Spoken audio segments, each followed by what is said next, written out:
मी तर हजार बोलते जरी करू शकते यांच्या विरोधात, यांची हजार लपडी काढू शकते. मला काढायची गरज नाही. परमेश्वर बसलाय वरती. माझ्या एरियात येऊन टक्केवारी नेता तुम्ही.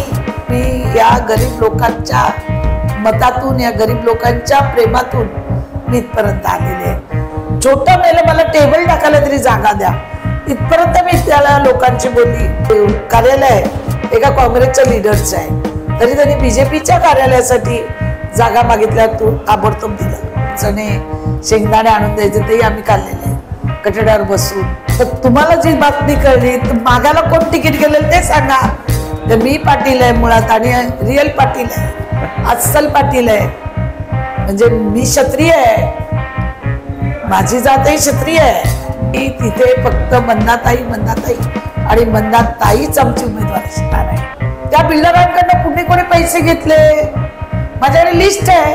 आमच्या ग्रामस्थांनी सांगितलंय ते निवेदन देणार आहे की आम्हाला हॉस्पिटल पाहिजे, लोकांना रोजगार पाहिजे, आम्हाला इथे उपलब्ध हॉस्पिटलची सेवा पाहिजे. अरे तुम्ही कोण? 10 वर्ष होते कुठे तुम्ही? मला भेटल्यावर मी संदीप नाईकजींना सांगितलं या 2 जेटी आहेत त्या करून घ्या, अर्ध्या राहिल्यात, पैसे पास आहेत करतो. आता माहिती पडलं इथे आम्ही निवडून येणार नाही, मग मतावरचा डोळा इथं ठेवून इकडे कसरायचं. मी एक घरात जाऊन मी हँडबिल दिलं, त्यांच्या लोक एसीत बसले पण उतरून हँडबिल नाही वाटलं. स्वतःला पण नेता म्हणतो ना, तर तिथे कार्यकर्त्यांसमोर बसावं लागतं. माझ्या नादाला कोणी लागू नये. माझ्या मागे माझा नेता देवेंद्रजी फडणवीस साहेब, काल त्यांनी उत्तर दिलेलं आहे, काय द्यायचा मेसेज दिलेला आहे. आत्ता मी राजकारणातून निवृत्त होईल. पावसातल्या छत्र्या आलेल्या आहेत आणि सगळे पावसातले बेडूक डरावून बेडूक येतात थोडे दिवसासाठी. नमस्कार, सर्वांचं स्वागत आहे पालिका प्रशासनाच्या थेट संवादमध्ये. आपल्याला माहिती आहे की सध्या विधानसभेच्या निवडणुकीचे वारे वाहू लागले आहे आणि ठिकठिकाणी काही लोक विधानसभेच्या इच्छुक म्हणून समोर येऊ लागलेले आहेत. जसे पावसाळ्यामध्ये ज्या छत्र्या उगवतात गवताच्या मध्ये, त्याप्रमाणे काही लोक आपले जनसंपर्क कार्यालय आणि विविध ठिकाणी वाटप चळवळ आणि वाटप कार्यक्रम सुरू केलेले आहेत. तर या सर्व रणधुमाळीमध्ये आमदार मंदाताई म्हात्रे, ज्या बेलापूर विधानसभेच्या विद्यमान आमदार आहेत, कार्यसम्राट आमदार म्हणून ते त्यांची ख्याती आहे, त्यांनी वाशीमध्ये जनसंपर्क कार्यालय उघडलेलं आहे. ते आज आपल्या सोबत आहे. ताई, तुम्ही 1 आठवडा झाला आहे मंदाताई म्हात्रे आपण भारतीय जनता पार्टीचं जनसंपर्क कार्यालय उघडून, कारण की सहसा आपण बघतो की महाराष्ट्रामध्ये ही पहिलीच घटना आहे की जिथे एका विद्यमान आमदाराने स्वखर्चाने पक्षाचं कार्यालय उघडलंय आणि ते चालवलंय. म्हणजे आपण बघतो की पक्ष कार्यालय उघडतात आणि इथं कोणी नसतं, फक्त वॉचमॅन असतो किंवा तो साफसफाई करायला असतो आणि सांगतात की 24 तास आमचं कार्यालय उघडं असतं म्हणून. तर अशा परिस्थितीमध्ये सुद्धा तुमचं कार्यालय उघडं आहे, तुम्ही इथे स्वतः बसतात, इथे तुमचे लोक असतात, ऑफिस बेरियर्स, आणि ते विविध योजनांच्या फायदा नागरिकांमध्ये पोहोचवतात. नागरिकही खूप मोठ्या संख्येने इथे येत आहेत. एक्झॅक्टली तुमचं हे जनसंपर्क कार्यालय उघडण्या पाठीमागचं काय उद्दिष्ट होता, काय हेतू होता, आणि तुम्हाला हे का सुचलं की बाबा आता कार्यालय पाहिजे? कारण की तुम्ही तुमच्या घरातून तुमचं जनसंपर्क कार्यालय तुम्ही चालवत होतात, मग तुम्हाला असं काय वाटलं की आता नाही, आपल्या लोकांना अजून फायदा होईल त्या अनुषंगाने उघडायला पाहिजे का फक्त बाबा आता विधानसभाची निवडणूक आहे म्हणून तुम्ही उघडलंय? जरा स्पष्ट करा. भारतीय जनता पार्टीचं कार्यालय गेले 2-3 वर्ष झाली तुटलेलं आहे. मध्यवर्ती जिल्हा कार्यालय ते तोडून ठेवलेलं आहे. लोक येतात तिथले वाशीचे बेलापूरला, कोपरखेरणाचे येतात. आता आपण बघितलं जुईनगरचे, कोपरखेरणा, घनसोली, जुगावचे, बोनकोड्याचे, ऐरोळीच्या, तसं हे रिक्षावाले वगैरे या लोकांना एवढ्या लांब यावं लागतं. आणि दुसरी गोष्ट, गेले 1.5-2 वर्ष मी कार्यालय शोधते. मी इथल्या बरेच लोकांना सांगितलं मला कार्यालय द्या, छोटं का असे ना, एक खुर्ची टेबल टाकायचं तरी द्या, ज्या लोकांच्या समस्या मी ऐकून सोडू शकू. आता हे जे कार्यालय आहे एका काँग्रेसच्या लीडरचं आहे, तरी त्यांनी बीजेपीच्या कार्यालयासाठी जागा मागितल्यावर तू ताबडतोब दिलं. ताई तुम्ही बसा. मैंने आप देंगे नहीं देंगे, मेरे को शंका थी कि आप कांग्रेस के आपकी औरत MLA रह चुकी है. ताई त्यांनी जे सांगितलेलं सांगते, ताई तुम पब्लिक के लिए काम कर रही है और पब्लिक के लिए कभी भी बच्चूबाई आगे. आणि बच्चूबाईंनी ताबडतोब हे कार्यालय दिलं. आम्ही 8 दिवसाच्या आत रंगरंगोटी करून रात्रंदिवसामध्ये उभं केलं आणि हे सुरू केलं. कारण बहीण माझी लाडकी, आज आम्ही लाडकी आहोत, मुख्यमंत्र्यांची मी बहीण झालेली आहे, त्यामुळे ती योजना राबवण्यासाठी आम्ही ताबडतोब हे कार्यालय सुरू करून दुसऱ्याच दिवशी बहीण माझी लाडकी योजना केली आणि आता रिस्पॉन्स बघा 500 ते 700 महिलांनी ते रिस्पॉन्स दिलाय. मला कधीच वाटलं नव्हतं की गेल्या शनिवारी कार्यालय उघडेल आणि या शनिवारपर्यंत इतक्या लोकांचा प्रतिसाद मिळेल. आमचे सिनियर सिटीजन येतात, रिक्षावाले येतात. आज मुस्लिम भगिनींनी जवळजवळ पक्षप्रवेश घेतलेला आहे. तर या कार्यालयामुळे इथे सर्वसामान्य जनता ज्यांची घरं तुटलेली आहे, ज्यांची घरं मिळणार आहे, या लोकांना सुद्धा त्याचा फायदा होणार आहे. आणि ते सुद्धा येऊन आपल्या समस्या सांगत असतात की आमचं घर लवकरात लवकर मिळावं, त्यासाठी प्रयत्न करा. तर अनेक इश्यू आहेत जे नव्या मुंबईला धरून आहेत. त्यासाठी तितक्या लांब लोकांना यायला लागू नये. गेले 2 वर्ष मी थकली अक्षरशः. छोटं मेलं मला टेबल टाकायला तरी जागा द्या इथपर्यंत मी त्याला लोकांची बोलली. इथले नगरसेवक संपत शेवाळेची बोलली, इथं किशोर पाटकर आहेत त्यांच्याशी बोलली, अनेक लोकांची बानुशाली सगळ्यांची बोलली. पण कोणीच मला कार्यालय काही दिलं नाही. शेवटी त्या दिवशी इथं मी आल्या असताना इथं हा गाळा बघितला, पत्रे लावले होते. मी आत येऊन बघितलं, गाळा तर छान दिसतो, दिलं तर बरं, नाही दिलं तर काय, पुन्हा तोच विचार. पण त्यांनी सांगितलं की जनतेसाठी कधीही बसा, अजून मोठा गाळा आहे तो पाहिजे तो घ्या. मला हा होऊ द्या पहिली. त्याला 5-6 लाख रुपयाची रंगोटी, खाली लादी फ्लोरिंग केलं, सिलिंग केलं, सगळं करून आज एक कार्यालय उभं केलं. आणि सामान्य जनतेचं घर आहे हे. पार्टी कार्यालय जरी असलं तरी सर्वसामान्याचं घर आहे हे. माझं कार्यालय नाही, हे जनतेचं कार्यालय आहे. आणि मला वाटतं या अनुषंगाने कदाचित मला इथंच कुठेतरी एखादं कायमस्वरूपी मोठं कार्यालय मिळू शकतं. ते पक्षाचं असेल ना? हा, ते पण पक्षाचंच असेल. हे पक्षाचंच, तेही पक्षाचं असेल. ताई मला सांगा, आता तुम्ही कार्यालयाविषयी सांगितली, आम्ही बघितलं, मी आता अचानक आलो, असं पण नाही की तुमची अपॉइंटमेंट घेऊन आलो. कारण की तुम्ही तुमच्या भाषणामध्ये ओपनिंगच्या वेळेला बोलले की मी इथं शनिवार रविवार बसणार, 11 ते 2 बसणार, वॉट एव्हर तुम्ही बसा बोललेले. मी शनिवारी तुम्ही बसा बोललेले. त्याच्यामुळे आम्ही लिटरली टेस्टिंग करायला आलो की आज तुम्ही खरं बसलेली काय नाही. तर मी बघितलं की तुम्ही दिसत नव्हते, पण का दिसत होते? कारण महिला एवढ्या होत्या भरलेल्या आणि जेंट्स पण होते. पण आम्ही विचार केला की तुम्ही आहात की नाही म्हणून. खरंच तर तुम्ही आम्हाला जनतेच्या म्हणजे महिलांच्या मध्ये दिसल्या त्यांचे फॉर्म चालत असताना. मग एक आमदार असून तुम्हाला असं ॲटिट्यूड नाही का बाबा काय? कारण की आम्ही आमदार बघितले काही बाबा थोडे ॲटिट्यूड दाखवतात, थोडंसं बाबा नाही तुम्ही लांब राहा, तुमचा वास येतो, अशा पद्धतीने म्हणजे बोलणारे पण काही लोक आहेत. आम्ही पाहिलेली ऐकलेली आहे समोरून. तर बाबा हे सर्व असताना पण तुम्ही एक सामान्य लोकांमध्ये जाऊन तुम्हाला काम करावं असं का वाटलं? तुम्हाला असं भीती नाही वाटत संसर्ग होईल तुम्हाला किंवा आजारी पडतील? कारण आमदार लोक त्यांना स्वतःला खूप VIP स्वतःला ट्रीटमेंट द्या स्वतःला. तर हे तुम्हाला असं म्हणजे थोडं जाणवत नाही का की मी आमदार आहे तर मी थोडंसं वेगळं राहायला पाहिजे, हातचं राखून राहायला पाहिजे? असं आहे, जनतेमध्ये मी जवळजवळ 33-34 वर्ष काम करते. तुम्ही तुमच्या वडिलांनी मला लहानपणापासून पाहिलेलं आहे, तुम्ही नंतर पाहिलं पण वडिलांनी पाहिलेलं आहे मला. तर तेव्हा सुद्धा आम्ही झोपडपट्टीत जायचो, बसायचो, कुठल्या तरी कठड्यावर गप्पा मारत. मी असायचे, तिथले नगरसेवक असायचे, लोक असायचे, कोण चणे शेंगदाणे आणून द्यायचे तेही आम्ही खाल्लेले आहेत. कठड्यावर बसून भेळ आणून दिलेले आहे काही वेळा गार्डनला बसल्यावर. मी गेली का कोणी कार्यकर्ते काही ना काही मला आणून देतात. आता बघितलं काशीनाथ पाटलांनी मी आली वैलर वडेपाव आणले, ताईंना वडे भजी आवडतात, तुमच्यासोबत वडापाव खाल्ला. काल मी विधान भवनामध्ये जिथे कर्मचारी बसतात म्हणजे सिक्युरिटीवाले, तिथे मी जाऊन बसली. माझी गाडी येत होती तर मी तिथे बसली आपली. मला बरेच आमदार भेटले, बोलले ताई इथं तुम्ही नाही बसायचं, तुमची उंची खूप मोठी आहे, इथे कर्मचारी बसतात. मी सांगितलं मी या गरीब लोकांच्या मतातून, या गरीब लोकांच्या प्रेमातून मी इथपर्यंत आलेले आहे.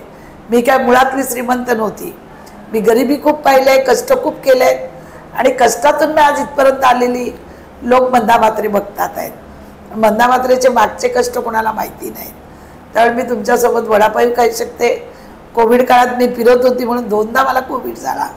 परमेश्वराने परत मला वाचवलं लोकांचं काम करण्यासाठी.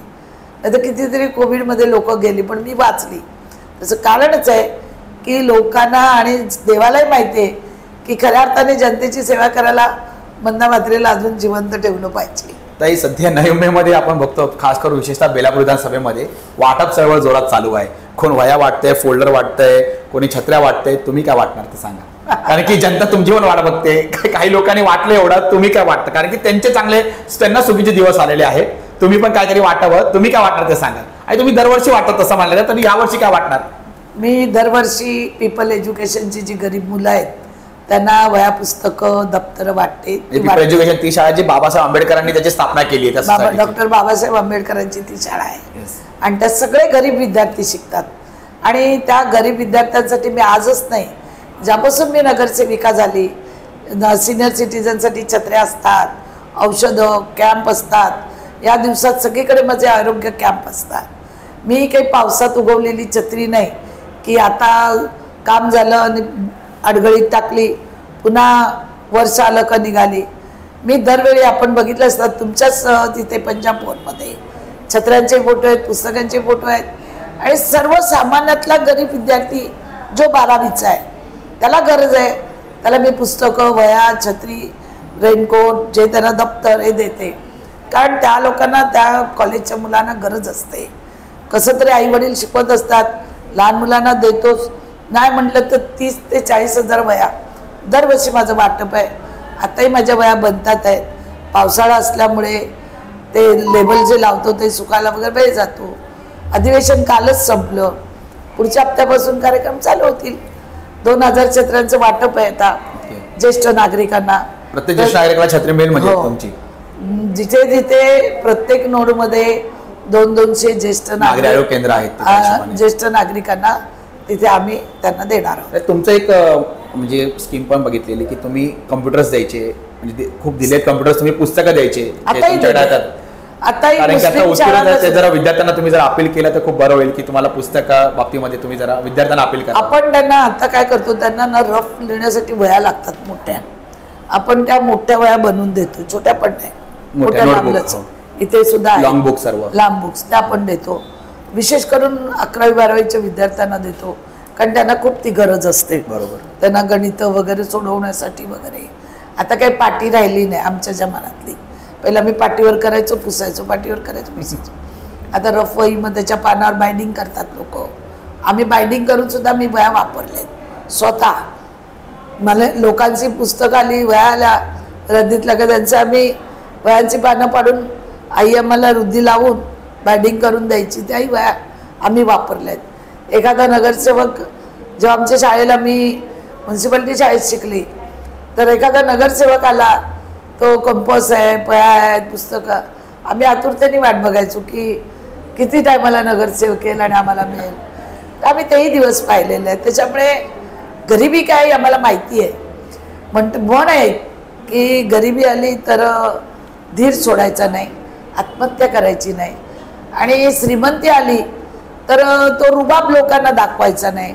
सत्तेचा, पैशाचा माज कोणी करायचा नाही. आजकाल लोकांना सत्तेचा आणि पैशाचा माज आलाय आणि ते गरीब लोकांना इतके स्वस्त समजायला लागले. आणि स्वस्तातल्या फुकट वस्तू न देता त्याच वस्तू, फुकट मिळणाऱ्या वस्तू लोकांना देतात. लोकांना माहिती आहे ना, लोकांना माहिती आहे. 10 वर्षे होते कुठे, मी या 10 वर्ष 14 पासून काम करते, तेव्हा कोणी आलं नाही काही वाटप करायला. यंदा इलेक्शन बघून सगळ्या खुर्च्या पावसातल्या छत्र्या आलेल्या आहेत आणि सगळे पावसातले बेडूक डरावून ते बेडूक येतात थोडे दिवसासाठी. त्याच्यात किती उडी असते बेडकाची, कंपाऊंड पर्यंतच, उंच उडी नसते. त्याच्यामुळे ते तितक्यापुरती आलेल्या पावसापुरती डराव करतील आणि पुन्हा कामाला लागतील. त्याच्यामुळे मला काही चिंता नाही. माणसाने विकास काम करावं आणि पुढे जावं. तुम्हालाही जनतेने संधी दिली होती, तुम्ही जनतेचं 10 वर्ष आमदार होतात, काही काम केलं नाही. तुमच्या घरात खासदार होतं, काही काम केलं नाही, विजन नाही. काही मंत्री राहिले, राज्यमंत्री, काही काम केलं नाही.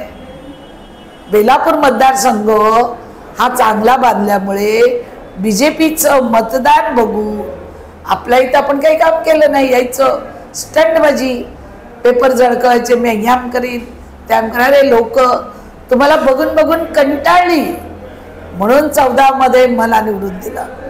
आणि तुम्ही चिंता करू नका हो, पक्षाने तिकीट मलाच फायनल केलेली आहे. नाही, हा तिकिटावर जर आलो, चर्चा होती काल, आम्ही पण ऐकली राजकीय वर्तुळामध्ये की फडणवीस साहेबांनी सांगितलं 2024च्या बेलापूरच्या आमच्या उमेदवार मंडळी म्हात्रे 29 आम्ही नंतर बघूयात. एक्झॅक्टली काय म्हणजे जरा खुलून सांगावं. एवढं खुलून नका सांगू, पण थोडं नवीन जनतेला माहिती पडलं पाहिजे. आता तुम्हाला जी बातमी कळली तर मागायला कोण तिकीट गेलेलं ते सांगा, तुम्हालाही ते कळलं असेल ना. माथाडी नेते एक कोणतरी गेले होते तिकीट मागायला बेलापूर विधानसभेत, असं आम्हाला कळलेलं आहे. त्यांच्या समोर फडणवीस साहेबांनी कान उपटले त्यांच्या अप्रत्यक्ष ज्यांचे उपटायचे ते उपटायचे. ती खरी गोष्ट आहे का?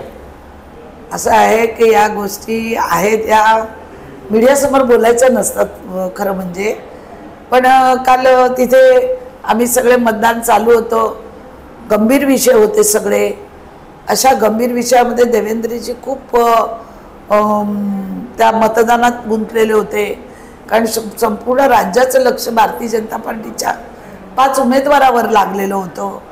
अशा परिस्थितीत आपले इथले माथाडींचे नेते नरेंद्र पाटीलजी त्यांनी विषय काढला की नाईक आणि म्हात्रे भांडतात तर आम्हाला माथाडींना ही तिकीट पाटलांना द्या.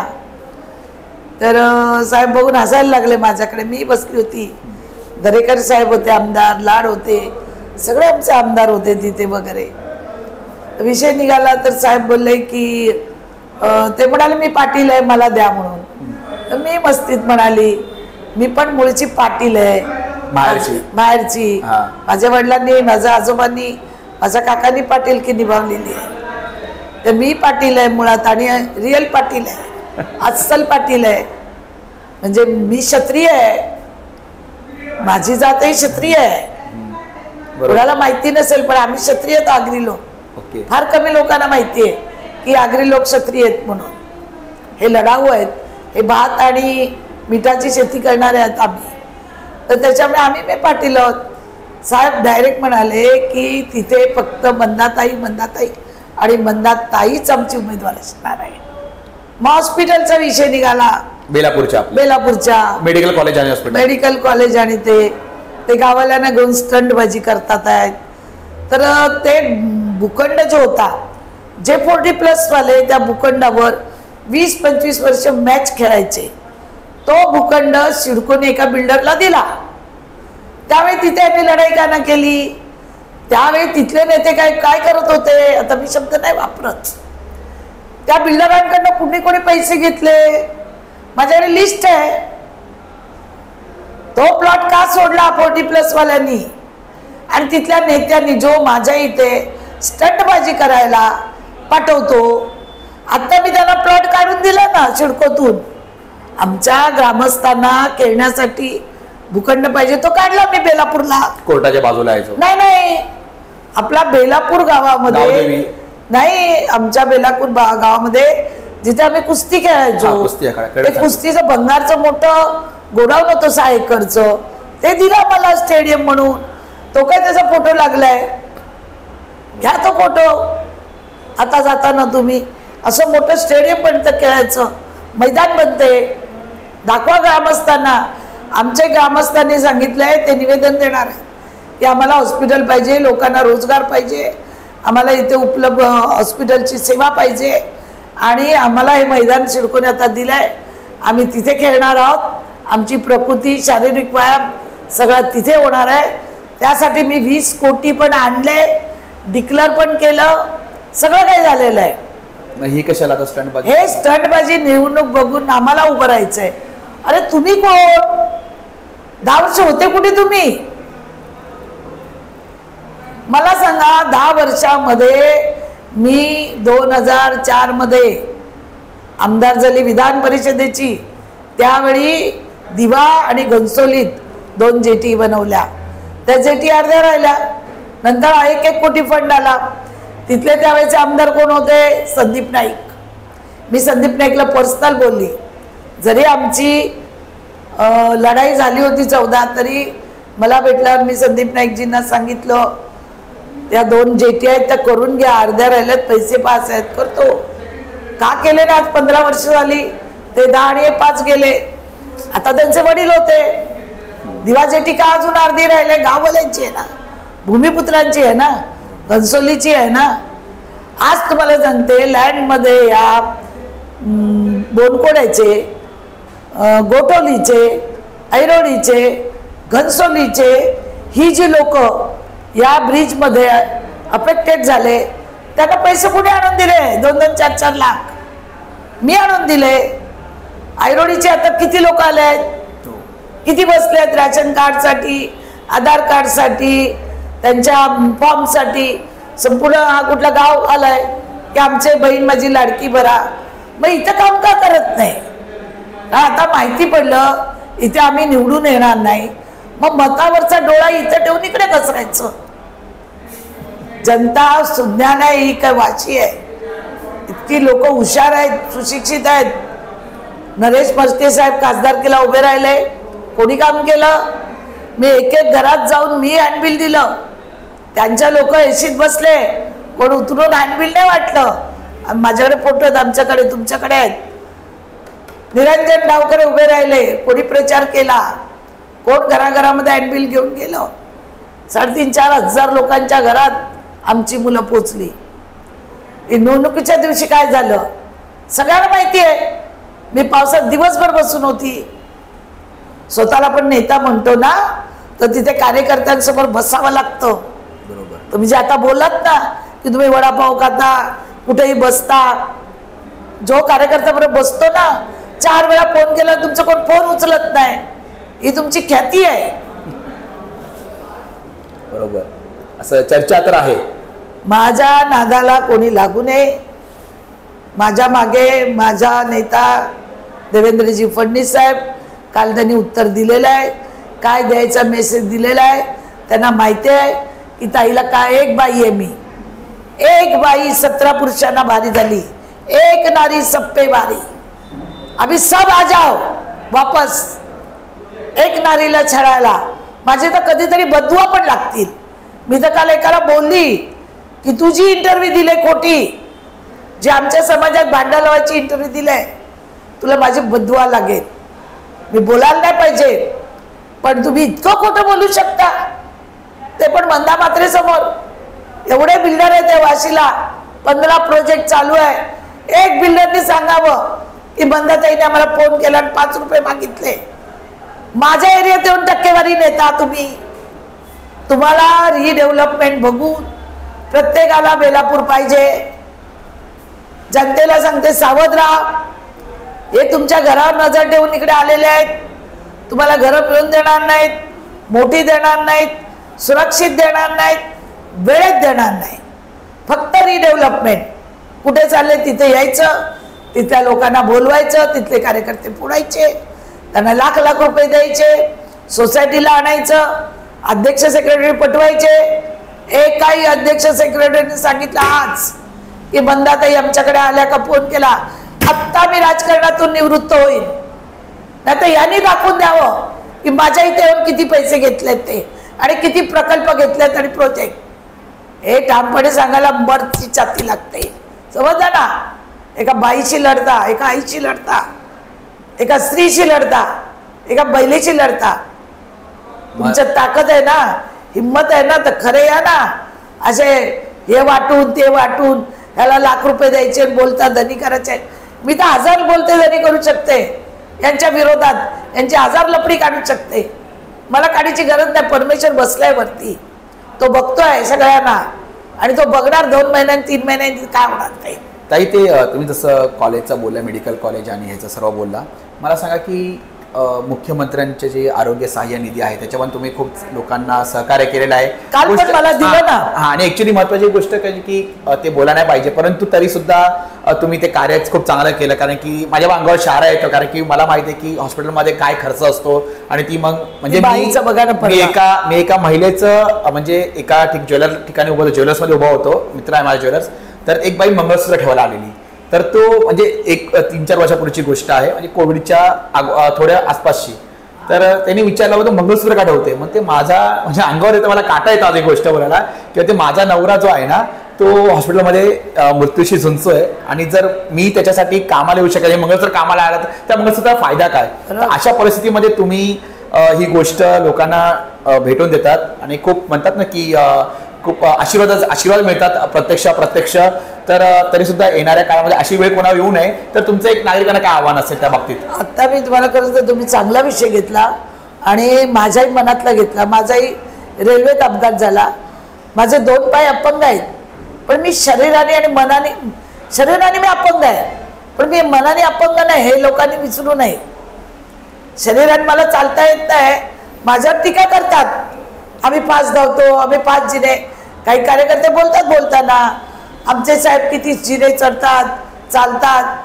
माणसाकडे चारित्र्य आणि निस्वार्थपणा असला पाहिजे. काल मी टीव्हीवर बघत असताना एका बाईचा बेलापूरलाच माझ्या इथे अपघात झाला आणि मी जायला निघाली होती. मी फोन केले सगळ्यांना, तर त्या बाईला कुठे घेऊन गेले कळलं नाही मला. त्यावेळी मी हाऊसमध्ये गेली. पॉईंट ऑफ इन्फॉर्मेशनच्या माध्यमातून मला बोलायचंय 1 तास मी हात वर करत होती. नंतर अध्यक्षांनी सांगितलं, अध्यक्ष 2च मिनिट द्या मला, आणि त्यांनी दिलं मला. मी म्हटलं आज माझ्या बेलापूरच्या इथे सगळीकडे पाऊस आहे, तुफान पाऊस आहे. अशा पावसात एक महिला बिचारी स्वतः कामावर चालली होती आणि पाण्यात तिचा पाय सटकला आणि ती रेल्वेवर आडवी झाली. तिचे पाय गेले.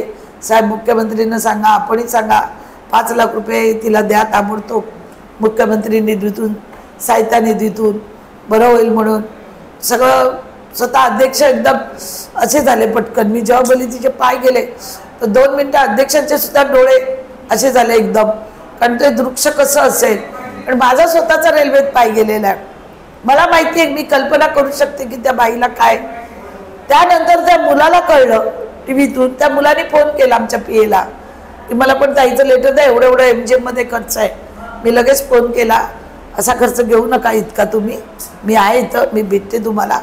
आज माझं अधिवेशन संपलं, मी कदम साहेबांशी बोलणारच होता त्या बाबतीत.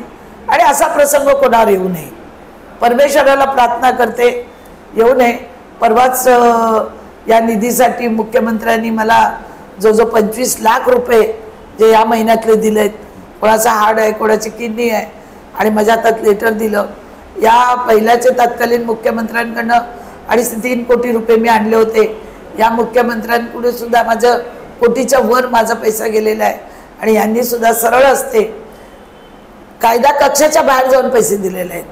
आमच्या देवेंद्रजी, आमच्या नेत्यांनी, उरणची एक बाई होती, तिला पूर्ण हृदय गेलेलं 6 लाख रुपये स्पेशल केस करून उरणची दिली. म्हणजे बघितलं नाही, माझा मतदारसंघ पनवेलचे असतील, खारघरचे असतील, कोणी भेटत नाही आमदार, ते सगळे माझ्याकडे येतात. आता इथे मेले गर्दी लागले सकाळपासून. तर मला तर देवाला प्रार्थना करायची, अशी वेळ कोणावर येऊ नये. पहिली गोष्ट, मी सुद्धा स्वतः अनेक वेळा दागिने विकून माझ्या मुलांवर उपचार केलेले आहेत. तर मला माहिती आहे परिस्थिती काय असते ती. त्याच्यामुळे मी समजू शकते सामान्य माणसाचं परिस्थिती. तर अशी परिस्थिती कोणावर येऊ नये हीच आपण देवाकडे प्रार्थना करूया. आणि मलाही असं कोणी सांगितलं तर मला माझी आठवण येते. मी रेल्वेचे दृश्य आजही बघू शकत नाही. तो जो धक्का माझ्या मनाला बसलाय तो आज पण माझ्या मनात खोलवर आहे. मी आजही रेल्वेत जात नाही. रेल्वेचं नाव घेतलं नको सांगते, पुढे प्रवास आहे. तुम्ही नागपूरला पण विमानाने किंवा गाडीने जात असत? नाही, मी जात नाही, रेल्वेने जात नाही सर. तो एक धक्का झाला. ती बाई जिवंत राहावी, तिला चांगली कुठेतरी नोकरी पण प्राप्त व्हावी. गरीब आहे, कर्मचारी बाई आहे ती, ते आपण करू. त्या दिवशी इमारत कोसळली नेरूळची, 3 लोक वारली. मी ताबडतोब त्यांना 2 महिन्यात ते पैसे आणून दिले. हो, ते पण पैसे मिळाले. हा, त्यांना लाखो रुपये, 3-3 का किती 2-2 लाख त्यांना ताबडतोब मी आणून दिले. अशा वेळी कोणी येत नाही पुढे. छत्र्या वाटायला सगळेच येतील आता. छत्रे वाटायला मी तर कायमचे छत्र्या वाटत आलेले आहे. 1995 नगरसेविका झाली. छत्रा, पुस्तक, बॅग सगळं देत आलेले, टी-शर्ट, साड्या, भांडी. माझी भांडी फेमस आहेत चिबिडीत याच्या वेळेला, हळदीकुंकवाच्या याला. पुन्हा बक्षीस सर्व क्षेत्रातल्या मुलांना. तर त्या दिवशी सुद्धा नेहरूचे 3 लोक जी मृत्युमुखी पडली त्यांना सुद्धा लगेच मुख्यमंत्री सहायता निधीतून विशेष काम. ते गावाला होते, ओके, त्यांना माहितीही नाही पैसे आलेत. मग बँकवाल्यांना विचारून शेजारी माहिती घेऊन त्यांना बोलवलं आणि मग ते बँकेतून त्यांना पैसे दिले.